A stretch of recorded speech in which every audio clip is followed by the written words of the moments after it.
Hi, everybody. It's Ron Brownstein, Senior Editor at The Atlantic. I want to start by thanking again our underwriter, the Bill and Melinda Gates Foundation, and also thanks to Alan for that eloquent statement.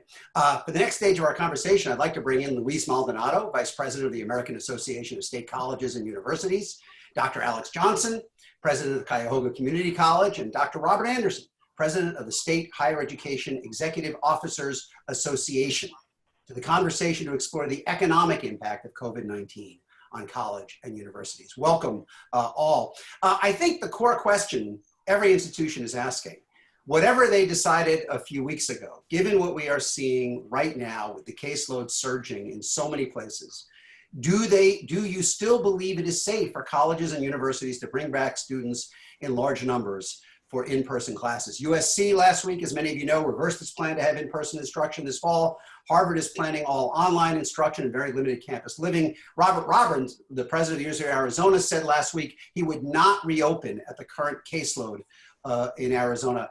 Dr. Anderson, can I start with you? Are state universities and colleges still full speed ahead, or are some having second thoughts? You know, one popular phrase is the best laid plans, and I think some of these plans from several weeks ago are starting to change shape. I think as far as focusing on learning outcomes and what is to be gained from the educational experience, I think they are full steam ahead. Regarding how these experiences are offered, I think we're going to see a great variance across our campuses and across our systems and how they decide to approach these issues. You know, one looming reality is the physical impact. When we think about this past spring and summer, there were millions and millions of dollars that were unrealized and counted upon revenue from these shutdowns and this move to online. Whether dorms are filled or not, these bond payments still come due. A lot of these contracts still have to be honored. So I think a lot of campuses and a lot of systems are considering very harsh realities as they make these decisions. So they're full steam ahead in one form or fashion, but I think a lot are carefully considering whether at least some type of hybrid model is wise moving forward. Mr. Maldonado, can I ask you the same question? Still full steam ahead, or are some perhaps reconsidering how many students they want to bring together in one place? I think that's a very hard question to answer unilaterally. I think it depends on the state you're in, the type of institution, the number of students, what policies and activities have been regulated or guided in the state, how compliant your community, how you feel about the students' ability to actually follow guidelines that need to be in place.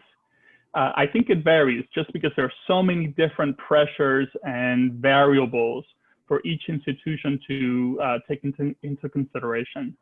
Can I follow up and then I'll bring in Dr. Johnson? Are there big flagship public universities that are feeling pressure from their governors to open more widely than they believe is prudent? So the answer to that would have to be yes.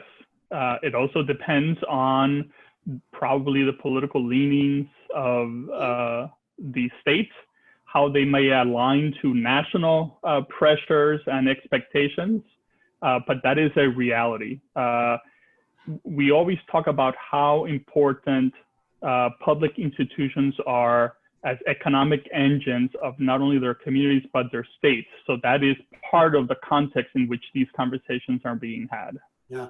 Dr. Johnson, at Tri-C, as I think you are affectionately known, you have announced a multi-tiered reopening plan that includes, I think, about 40% of the classes taking place in person, the rest online. Can you explain how you kind of devised that plan and whether you are reconsidering it all, given the national caseloads moving up as fast as they have been in the last few weeks? Well, first of all, thank you, Ron, for having us here this afternoon, and thank the Gates Foundation for underwriting this effort. I think it's important for colleges and universities to get an opportunity to really talk about reopening and what that means ultimately to students.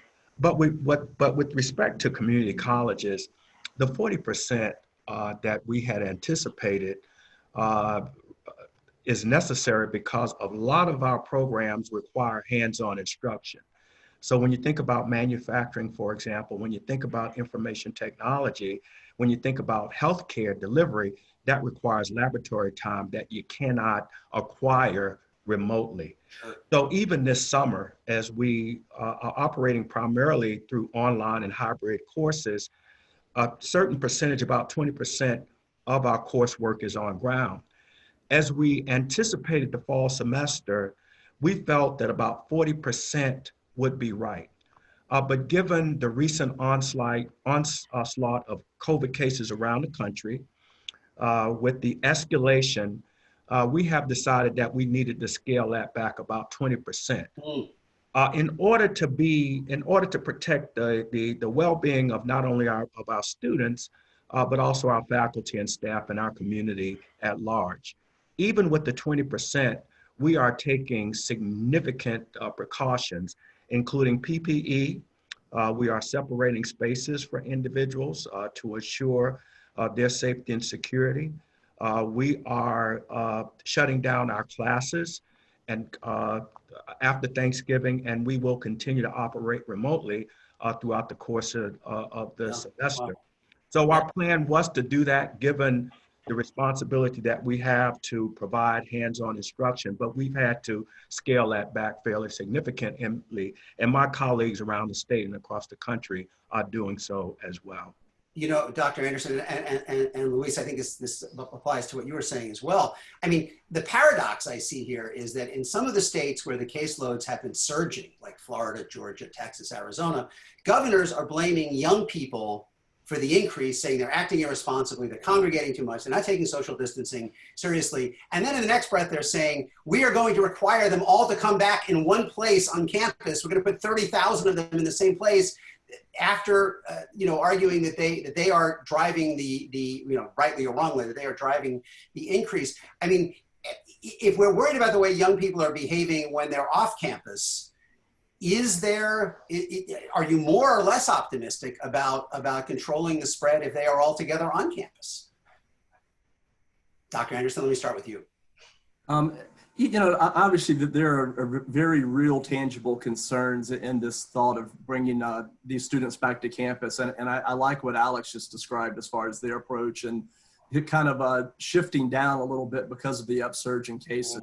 And I think states really need to stay on the pulse of what their caseload looks internally and use that as guidance.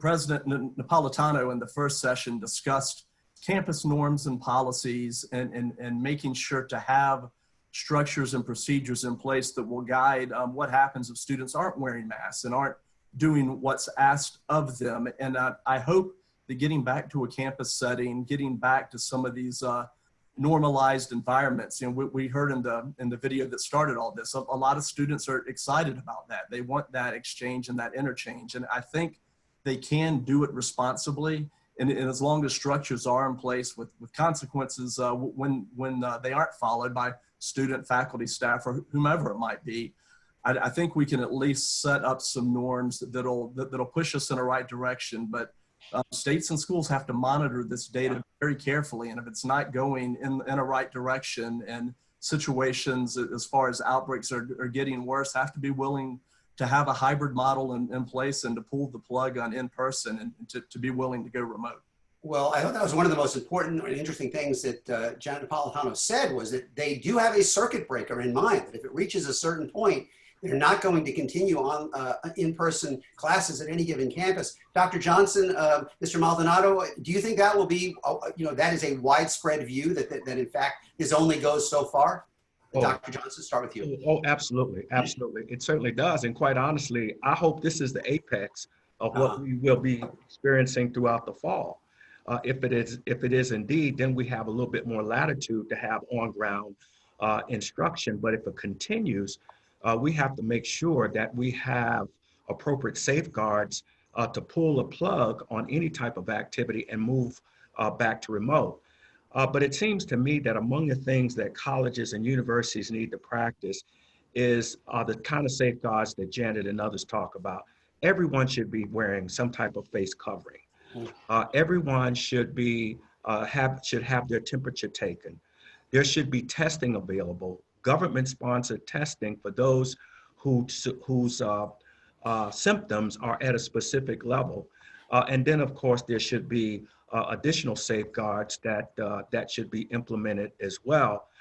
I'm concerned that in some instances we are taking advantage of our youth because they have been the ones not prone to contract the virus, and I just think that is foolish in some instances.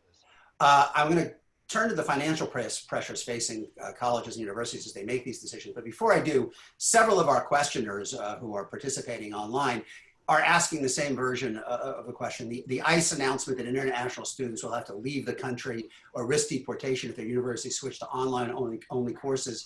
Do you view this as an attempt to pressure universities and colleges to reopen more widely? How do you think this will affect the decisions by colleges and universities? And how should they be responding to it? Mr. Maldonado, what kind of feedback are you getting from your members? Well, I think the best word to describe the ICE guidance is institutions were blindsided by this, because it's completely opposite to the guidance and the flexibility that they had provided institutions in the spring and into the summer. We're hearing comments in Washington that even the State Department did not know that the Department of Homeland Security was taking this measure and the type of language that they were using. So this has been accepted as being very deeply troubling. We feel, our members also feel that it's misguided, and they're trying to implement a one-size-fits-all to all institutions, where the discussion already has demonstrated how important and unique it is to each institution based on the number of variables that influence that. So we do hope that Congress will step in and provide better protections for the over 1 million international students in our institutions that are vital components of the community. Do you think the goal is to coerce universities and colleges to open more widely than they want to? I don't think there's any other reason why they would be doing this. Yeah. Dr. Anderson, let's talk bottom line. You started by noting at the beginning, you know, the bonds are still due no matter how many students are in the dorms. How big a hit to the finances of colleges and university did the shutdown this spring take? And how threatened are they if they have to significantly reduce the number of people living on campus with everything that goes with that, from dorm fees to dining? It's a very difficult situation. So many campuses have been working in the margins anyway.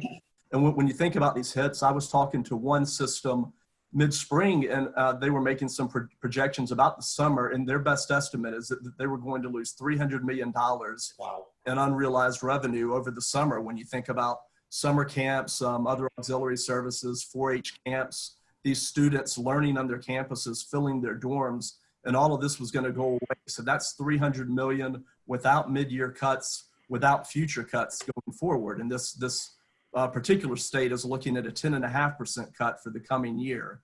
And when you look at those numbers and then project moving forward and look at analyses by the Center of Budget and Policy Priorities, they're projecting a $615 billion shortfall when you look at this year and the next two combined. So serious shortfalls to overcome, and at a time when state budgets are taking huge hits. And ordinarily what we see in recessions is we have these budget shortfalls in the midst of a recession, and a lot of students come back to colleges, particularly state colleges and community colleges, to get retooled and retrained. So we have spikes in enrollment at the same time the budgets are taking a hit. What we don't know right now is what the response will be for the fall in the midst of a pandemic, because we've never seen anything like that. Dr. Johnson, oh, go ahead.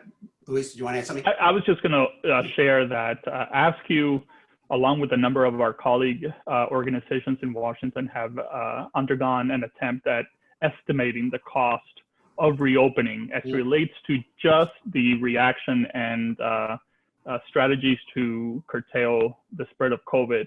And our estimates are that it would be about $74 billion across 8 major categories where we were able to lump activities, but they actually represent over 70 new different activities that are expected on campus at different levels, different amounts, and for different durations. But that is a significant hit that these institutions are going to have to accept beyond the impact that the spring and the summer already have in terms of moving the academic term to online. So you have less revenue, you have higher costs, and then as Dr. Anderson was alluding to, and Dr. Johnson will ask you, you have the third piece or the third leg of this kind of infernal triangle, which is the impact of all of this on state revenue. Even before the outbreak, I believe only 7 states had restored their higher education funding level to its level before the 2008 crash. And now obviously states are being squeezed again. Dr. Johnson, what's happening with your money from the state, and how does that affect what you can and cannot do? Well, I think both Rob and Luis described succinctly exactly how states and institutions are being impacted by state budget cuts.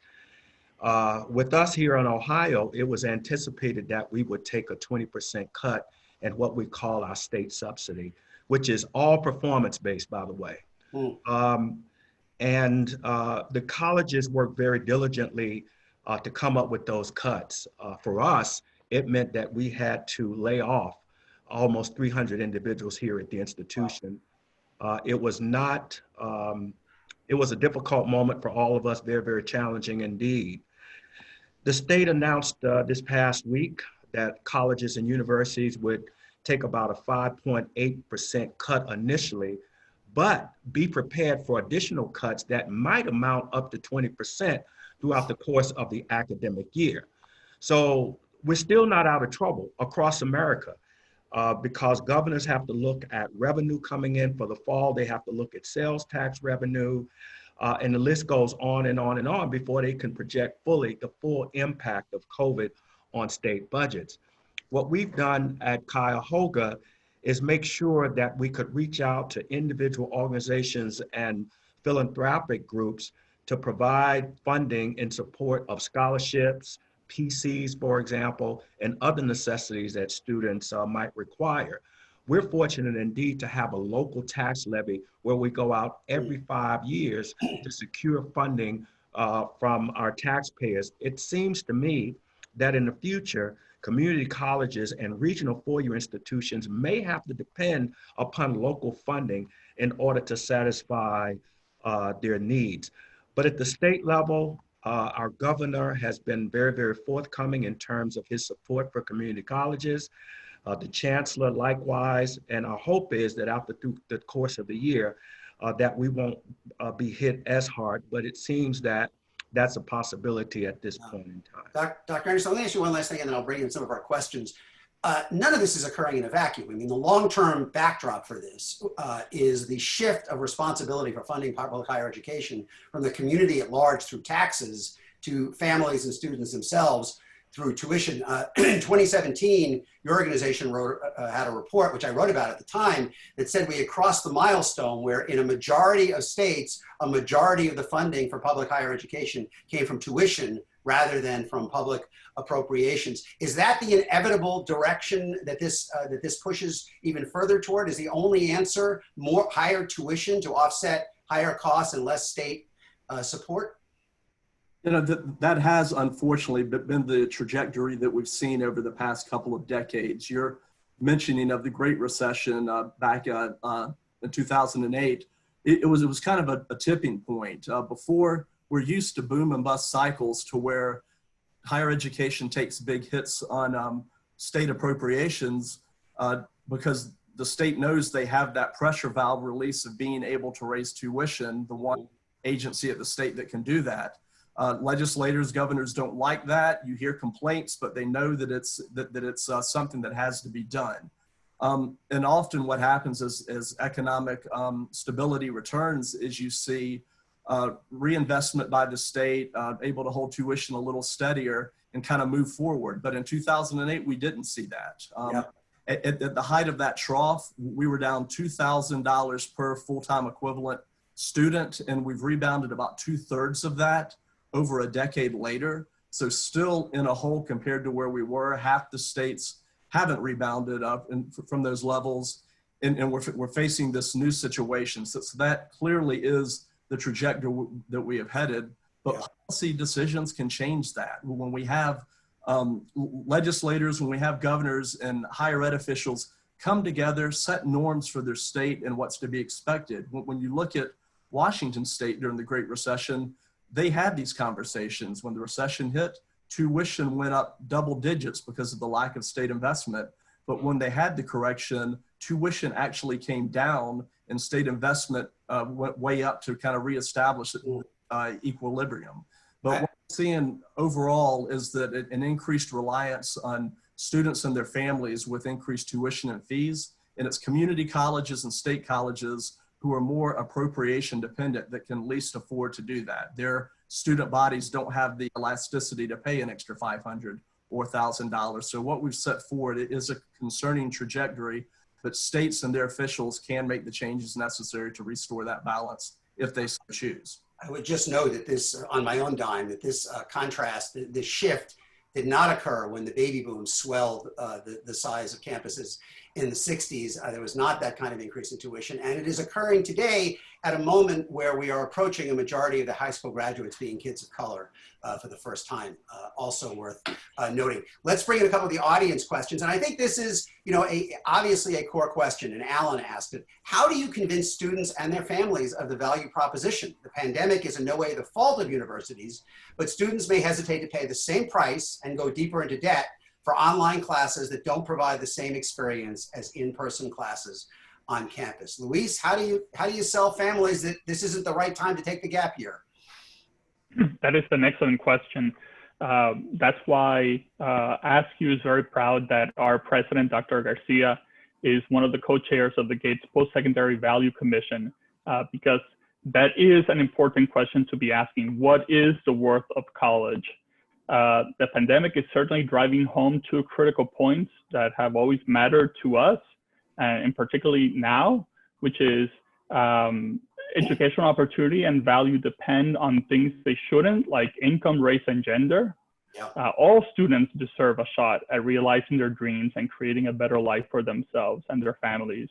And also, how do we equip people to take action? How do we define and measure value is very important, but only if it results in action. We are laser focused at ASCU on taking what we found and putting it out in a way that drives change, better policies, practices, and information. There is no question that there is a large documented difference in lifetime earnings from a person who has just a high school diploma versus a college degree. But society as a whole benefits a great deal more of higher education attainment through increased voter participation, less dependency on federal or state assistance. The myriad of benefits are there. And it's up to us to make sure that this is understood by families, particularly as they increase in the number of low-income first generation of students of color who are accessing higher education in greater numbers. Which was exactly the case, as you know, for most of our history, for why public universities was supported primarily by the community through tax dollars. Dr. Johnson, you're dealing with students who are making very, difficult decisions about balancing time and money and other obligations. What is the value proposition for them for coming back this fall? Is this the moment to kind of focus on other things for a year? Oh, absolutely. And in fact, we are anticipating across the United States an upsurge in enrollment once individuals truly understand the value proposition, the power and value of higher education and community colleges more specifically. Even before the pandemic, there was an increased interest in individuals changing fields, changing their jobs, and they wanted to focus primarily on those areas that brought in higher wages. Recent public viewpoint study by Strata Education indicated that the areas of most interest included business, information technology, finance, and you would imagine that manufacturing and healthcare would be a close third and fourth, but they were not. It is those three areas. 52% of that group felt that it was important for financial advancement, and 62% felt more strongly about non-degree certificates as opposed to degrees. So I think in moving forward, I'm not suggesting that community colleges have an upper hand, but what I am suggesting that both four-year and two-year institutions need to change their mindset so the focus is on the short-term training opportunities that provide a skill set for individuals to go into the workforce, and also an opportunity to build on those. At one point, we called them stackable credentials. We call them now side by side, because in one program, an individual can get 5 or so certificates. So I believe it's important for institutions to change how they do business so that they can attract this public now that's looking for a different kind of way that colleges and universities present themselves, and then ultimately how much they charge and how they can benefit from what they have to offer. In the time I have left, Dr. Anderson, let me squeeze in a question from Michael, picking up on something that Dr. Johnson mentioned. Is enrollment going to go up or down this fall? What is your expectation looking out across the country? Are people going to say, you know, it's a little too risky for me? Or do you think that they will be looking for education? As you noted, the traditional response to recession is more people going to higher education. That's a great question, and I wish we had a definitive answer. My best estimate is that I think it's going to hold steady in a surprising way. We were expecting to drop off this summer. Most people really didn't see that, I think, and a part of that, internships aren't available, jobs aren't out there. There's an opportunity that campuses are put forward to work online and on your classwork, and many have taken advantage of that. And I think we'll see similar things this fall as well. What I'm most interested in, though, is breaking down these enrollments by economic diversity, by racial composition. What groups do we see enrolling at greater levels, and which do we not? Alan mentioned earlier that the great racial disparities we have and all the barriers that are in place. We have stubborn equity gaps across all of our states, and that's what we need to be working on, trying to ameliorate moving forward. And some states have made some policy decisions, and it'll be interesting to see the outcome of those. Because of lack of testing capacity, some states have gone SAT or ACT optional. What are we going to see enrollment-wise because of that? And as importantly, in what groups of students, and how are they going to attrit through the system year after year? Yeah. If outcomes are as robust as previous, that will probably give states some serious consideration about those tests moving forward. Also, go ahead. No, I was going to say, the clock is a little. I want to bring in, maybe give Luis a chance for a final word, because several of our questions that pick up on your comment, Dr. Anderson. We have a whole bunch of people asking, Lawrence and others, what does this mean for equity? What does this mean for the inequities that we see in the system if, in fact, we are moving to a more distributed world where fewer people are on campus, there's more expectation of distance learning? Yeah. Do you worry that this will be a year that compounds inequities, or are there ways to minimize and avoid that? I think one of the things that Robert mentioned earlier are very true in terms of the data is starting to come in and indicate that numbers might actually meet expectations or just slightly, because of the wonderful job that admission offices across public institutions have done in adapting to the incoming freshman class plus transfer students. But the strata data really makes us pause, because as the number of students of color continue to increase as they access higher education, they are the ones who are going to be more impacted, whether it be economically or because of health conditions. We don't know if they're in fact going to follow through. Just because they put down a deposit doesn't mean they're actually going to enroll and show up the first day of class, or frankly that they'll be able to stay enrolled if the pandemic continues to worsen. And as one of my colleagues recently shared with me, the value of higher education is not fully acquired by one piece. It has multiple pieces where you have to continuously invest in it in order to receive the full benefit. And as more individuals are faced with the challenges that we're all facing through the public health crisis, their activity is harder to predict. But we hope that they do come. It is our mission to educate the next generation of scientists, nurses, doctors, lawyers, attorneys, engineers that will help recover and rebuild from this crisis. Dr. Anderson, Dr. Johnson, Mr. Maldonado, thank you for a terrifically interesting and very candid conversation. And thank you to all of you in the audience for tuning in. For more on this topic and the ongoing coverage of the COVID-19 pandemic, please visit Atlantic.com. We'll have more on this topic in upcoming events, and please be sure to look for future communications on those events. Thank you all for joining, and have a great day.